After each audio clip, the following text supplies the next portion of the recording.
Hello नमस्कार साथियों, स्वागत है आप सभी का आपके अपने परिवार ड्रीम एग्जाम स्टडी प्लेटफॉर्म पर। साथियों, आज हम इस वीडियो में एक महत्वपूर्ण अति महत्वपूर्ण टॉपिक देखने वाले हैं जिसका नाम है साथियों अधिगम वक्र, यानी साथियों कर्व ऑफ लर्निंग। साथियों, यदि आप सुपर टेट की तैयारी कर रहे हैं, यूपी टेट की तैयारी कर रहे हैं, साथियों अन्य किसी टीचिंग एग्जाम की तैयारी कर रहे हैं, तो ये टॉपिक आपकी परीक्षा की दृष्टि से अति महत्वपूर्ण होने वाला है। साथियों, इस टॉपिक से एक या दो क्वेश्चन हमेशा साथियों पूछे जाते हैं। तो साथियों, वीडियो को शुरू करने से पहले आपसे एक निवेदन है कि यदि आप चैनल पर नए हैं तो चैनल के लिए सब्सक्राइब और साथ में बनी बेल आइकन जरूर दबा लीजिए ताकि जब भी हम अगला वीडियो अपलोड करें आप तक नोटिफिकेशन सबसे पहले पहुंच जाए। चलिए साथियों, वीडियो को शुरू करते हैं। साथियों, अधिगम वक्र यानी कर्व ऑफ लर्निंग। साथियों, जब अधिगम की मात्रा और अभ्यास को किसी ग्राफ या आरेख के माध्यम से प्रदर्शित किया जाता है तो वह अधिगम वक्र कहलाता है। साथियों, ये अधिगम वक्र की परिभाषा है, हालांकि साथियों परीक्षा में नहीं पूछी जाएगी, पर साथियों आपकी जानकारी के लिए आवश्यक है कि साथियों जब अधिगम की मात्रा और अभ्यास को किसी ग्राफ में, किसमें साथियों, किसी ग्राफ या आरेख में प्रदर्शित किया जाता है तो वह अधिगम वक्र कहलाता है। साथियों, इसमें अधिगम की न्यूनता और अधिकता या शून्य की स्थिति को व्यक्त किया जाता है। किसको व्यक्त किया जाता है? अधिगम की न्यूनता या अधिकता या साथियों शून्य की स्थिति को व्यक्त किया जाता है। आगे देखते हैं साथियों। अधिगम वक्र की कुछ परिभाषाएं हैं जो साथियों आपकी परीक्षा की दृष्टि से बेहद ही महत्वपूर्ण है। साथियों, सबसे इंपॉर्टेंट है गेट्स एवं अन्य की।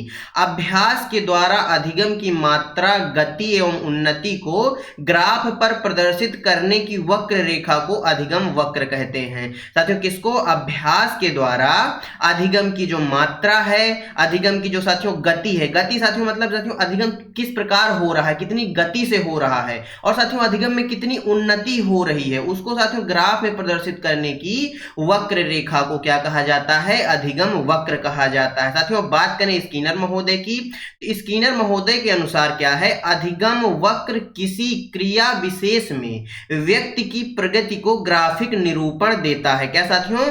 अधिगम वक्र किसी क्रिया विशेष में व्यक्ति की प्रगति का ग्राफिक निरूपण है। यह इसका कथन है साथियों, स्किनर महोदय का कथन है। साथियों, अब बात करते हैं अधिगम वक्र के प्रकार। यहां से साथियों मोस्ट इंपॉर्टेंट है आगे का वीडियो।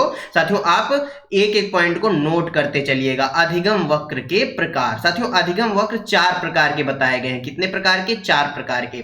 पहला है साथियों रैखिक या सरल रेखी अधिगम वक्र। आपको कोई भी नाम मिल सकता है परीक्षा में, या तो केवल रेखीय मिल जाएगा, रेखीय अधिगम वक्र, या साथियों सरल रेखी अधिगम वक्र, या फिर साथियों पूछ लेगा रैखिक अधिगम वक्र। दूसरा है साथियों उन्नतोदर। क्या साथियों? उन्नतोदर अधिगम वक्र। और तीसरा है साथियों नतोदर, और चौथा है मिश्रित अधिगम वक्र। अब साथियों जानते हैं एक एक करके सभी अधिगम वक्र के बारे में विस्तार पूर्वक।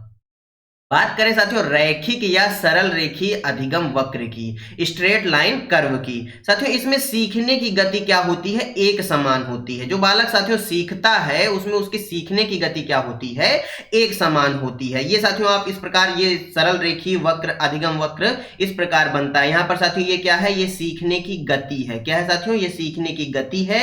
और ये साथियों अभ्यास है, यानी बालक जितना ज्यादा अभ्यास कर रहा है उतना ज्यादा क्या हो रहा है साथियों? सीख रहा है। यानी ये एक स्ट्रेट लाइन बनता है, यानी जैसे जैसे अभ्यास करता जाएगा बालक वैसे वैसे उसके सीखने की गति भी क्या होती जाएगी?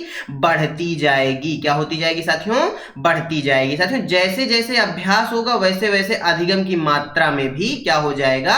वृद्धि होती जाएगी। वही बात मैंने बताई कि जैसे जैसे बच्चा अभ्यास करता जाएगा उसकी सीखने की गति यानी सीखने की मात्रा में क्या होती जाएगी साथियों? वृद्धि होती जाएगी। इसमें साथियों सीधा सा आपसे क्वेश्चन पूछ लेता है कि बताइए अधिगम के किस वक्र में सीखने की गति तथा उसकी मात्रा दोनों समान होती है? तो साथियों सरल रेखीय वक्र में सीखने की गति एक समान होती है। क्या साथियों? एक समान होती है और सीखने की मात्रा भी एक समान होती है। साथियों दूसरा देखते हैं उन्नतोदर वक्र। क्या साथियों? उन्नतोदर वक्र। ये साथियों परीक्षा की दृष्टि से मोस्ट इंपॉर्टेंट है। इसमें सीखने की गति शुरू में क्या होती है? तेज होती है, और उच्चतम बिंदु पर पहुंचने के बाद सीखने की गति धीमी होना शुरू हो जाती है। साथियों आपसे पूछ लेता है कि बताइए किस वक्र में इस अधिगम वक्र में जो सीखने की गति है वह शुरू में तेज होती है और एक उच्चतम बिंदु पर पहुंचने के बाद क्या होती है साथियों, धीमी होना शुरू हो जाती है। यहां से देखिए साथियों, ये कर्व यहां तक एकदम तेजी से आया है, फिर यहां से साथियों ये झुकना शुरू हो गया, यानी धीमा होना शुरू हो गया। एक समय ऐसा आएगा साथियों कि ये स्ट्रेट लाइन में बदल जाएगा। क्या हो जाएगा साथियों, एक सीधी लाइन में बदल जाएगा। तो साथियों जो ये सीधी लाइन में बदल जाएगा इसको बोला जाता है अधिगम पठार। क्या बोला जाता है साथियों, अधिगम पठार, यानी जहां पर सीखने की गति क्या होती है, शून्य होती है। क्या साथियों, शून्य होती है, उसको क्या बोला जाता है, अधिगम पठार बोला जाता है। ये भी आप ध्यान रखिएगा साथियों। इसको घटनशील वक्र भी बोला जाता है। क्या बोला जाता है, घटनशील वक्र भी बोला जाता है। और जो सीखने का त्वरण है साथियों, इसको नकारात्मक सीखना भी कहा जाता है। क्योंकि साथियों शुरुआत में आप बड़ा तेजी से सीख रहे हैं, लेकिन बाद में क्या होता है, आप पठार बन जाता है सीखने का और आप चीजों को अच्छी तरीके से नहीं सीख पाते। इसलिए साथियों इसको नकारात्मक त्वरित भी बोला जाता है। साथियों तीसरा है नतोदर अधिगम वक्र। क्या साथियों, नतोदर अधिगम वक्र। इसमें क्या होता है, शुरू में सीखने की गति क्या होती है साथियों, धीमी होती है। उसके बाद धीरे धीरे सीखने की गति तेज होना शुरू हो जाती है और वह उच्चतम स्तर की ओर बढ़ती जाती है। साथियों सीखने की दृष्टि से सबसे इंपॉर्टेंट जो वक्र है वह नतोदर अधिगम वक्र है। इसमें क्या होता है साथियों, जो सीखना है शुरुआत में क्या होता है, धीमे धीमे होता है, धीमे धीमे। फिर जैसे जैसे बालक का अभ्यास बढ़ता जाता है उसको चीजें समझ में आने लगती हैं। यह वक्र क्या होता चला जाता है, सीधा मतलब एकदम बढ़ता चला जाता है। जो सीखना है वह एकदम उच्चतम स्तर पर चला जाता है। इसलिए साथियों इसको जो है वर्धनशील वक्र भी बोला जाता है। ये मोस्ट इंपॉर्टेंट पॉइंट है, वर्धनशील वक्र भी बोला जाता है। और इसको साथियों सकारात्मक त्वरण या साथियों सकारात्मक त्वरित या सकारात्मक सीखना भी कहते हैं। क्योंकि साथियों जो हमारे शिक्षण सूत्र हैं वो भी कहते हैं कि सरल से कठिन की ओर।